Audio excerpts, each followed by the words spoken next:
एक दिन पड़ोसी राज्य वज्रगढ़ ने सूर्यगढ़ पर आक्रमण कर दिया। रणधीर को सेना का नेतृत्व करने का आदेश मिला। युद्ध से पहले उन्होंने रत्ना से विदा लेते हुए कहा, रत्ना, यदि मैं लौटूं तो विजय के साथ लौटूंगा।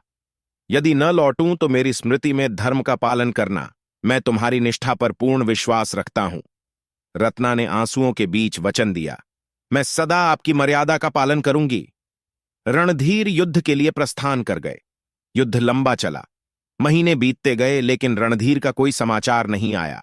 रत्ना हर दिन पूजा करती, दीप जलाती और रणधीर की कुशलता के लिए प्रार्थना करती। राजा आदित्य को रणधीर की पत्नी की निष्ठा पर संदेह नहीं था, लेकिन दरबार के कुछ ईर्ष्यालु मंत्री उनकी सतीत्व की परीक्षा लेना चाहते थे। उन्होंने राजा के मन में संदेह उत्पन्न किया।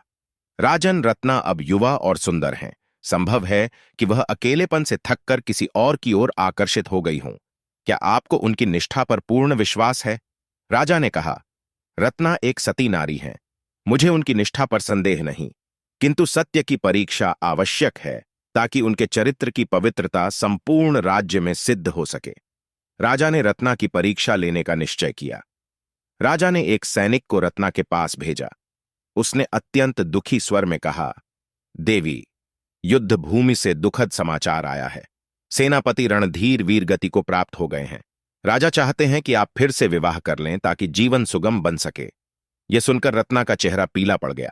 वह क्षण भर के लिए मौन रह गई। फिर उसने शांतिपूर्वक उत्तर दिया, मेरे पति का बलिदान अमर है। मैं उनके बिना भी उन्हीं की स्मृति में जीवन बिताऊंगी। विवाह एक नारी का धर्म है, परंतु सतीत्व और निष्ठा उससे कहीं ऊपर है। मैं सदैव रणधीर की पत्नी रहूंगी। सैनिक ने यह संदेश राजा को सुनाया।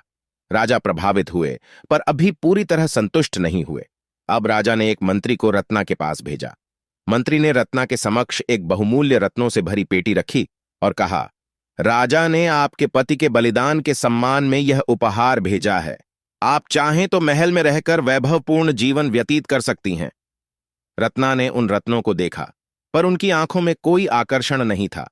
उन्होंने दृढ़ स्वर में कहा, ये रत्न मेरे लिए अर्थहीन है। मेरा सबसे बड़ा धन तो मेरे पति का सतीत्व और उनकी स्मृति है। मैं इन सांसारिक सुखों को अस्वीकार करती हूं। राजा ने जब यह सुना तो वह और भी प्रभावित हुए, लेकिन उन्होंने एक अंतिम और कठिन परीक्षा लेने का निश्चय किया। तीसरी परीक्षा, स्वयं राजा का भेष बदलकर आना। अब राजा ने स्वयं एक साधु का वेश धारण किया। वे रत्ना के घर आए और बोले, देवी, आप इतनी सुंदर और युवा हैं। अब आपके पति नहीं रहे। क्यों आप अपना जीवन दुख में व्यतीत कर रही हैं? संसार में एक विधवा का जीवन कठिन होता है। क्यों ना आप नया जीवन आरंभ करें?